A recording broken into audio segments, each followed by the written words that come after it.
الرحمن الرحیم.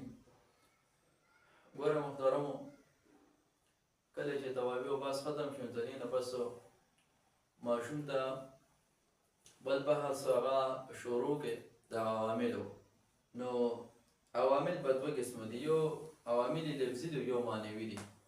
د عوامل لفظي دا هغې ته وایي چې په لفظونو کې موږ ته ښکاري چې په هغې کې یو عامل را لګېدلی او عمل یې پکې کړي، لکه علی الارض.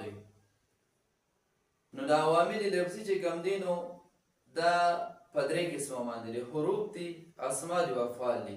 په هغې کې د ټولو نه هغه حروف دي چې هغه په اسم کې عمل کوي. نو تاسو ماشوم ته دا ووایه و بچي په دې کې حروف اجاره داخل دي، حروف مشبه بالفعل پکې داخل دي، ما ولا مشبه بلیس پکې داخل دي، لاین بجنس پکې داخل دي او حروف ندا پکې داخل دي. بیا ورته چې دې طریقې سره به تاسو په دې کې ماشوم ته چې کوم دی نو اجرا وکړئ. دا آسان دی بالکل انتهایی. لکه ورته مررت بزیدین کې دا با چې کوم دی نو څه دی، دا عامل دی، دا را لګېدل دی، زید له چې کوم دی نو جر ورکړی دی، نو با عامل او زید دا چې کوم دی نو معمول شو.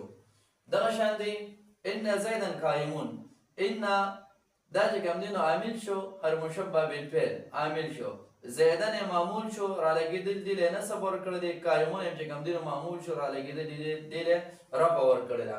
دغه شان دی ما ولا مشبه بلیس کې ماشوم پوهه کې او نورم چې کوم حروف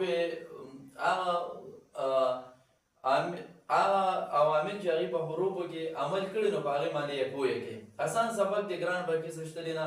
په هر حال د حروف ندا د ترکیب باندې په دې طریقې سره پوهه کې چې ورته ووایي چې بچي یا عبدالله حکیم الصلاة، نو ورته دا یا چې کوم دی نو دا حرف ندا ده او عبدالله عبد مضاف لفظ جلاله ول مضاف الیه، دا مضاف الیه چې کوم دی نو د دې یا حرف ندا لپاره کوم دی نو دا منادا شوله.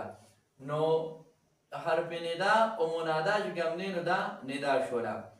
بیا ورته کې دې طریقې سره یا حرف ندا ده، عبد مضاف لفظ جلاله چې کوم دی نو مضاف الیه، دا مضاف الیه چې کوم دی نو د یا حرف ندا لپاره دا منادا شوله. نو حرف ندا او منادا چې کوم دی نو دا ندا شو. اوس دې له به جواب ندا جوړو، دا دواړه څه شو، دا ندا شو، دې له جواب ندا جوړو. حاکم فعل فاعل شو، حاکم فعل انت ضمیر ولا فاعل شو، الصلاة مفعول به، فعل سره خپل فاعل او مفعول به، جمله انشائیه امریه د دې ندا لپاره کوم دی نو جواب ندا شوله. نو ندا جواب ندا جمله انشائیه ندائیه. نو دغه شان چې دا حروف ندا څومره ترکیبونه راغلي دي نو په هغې باندې دې څه کې دې پې پوهه کې. لکه ورته یا یحیی خذ الکتاب بقوه، او دغه شان چې کوم دی نو یوسف اعرض عن هذا، یا ایها الانسان ما غرک بربک الکریم.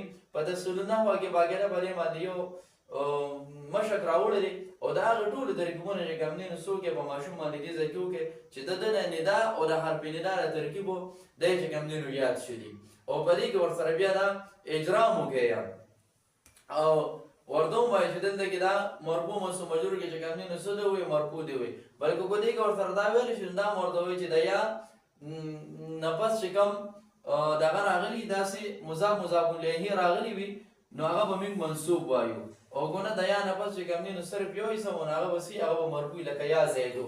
نو دې طریقې سره کوم دی څوک اجرا ورسره وکړي.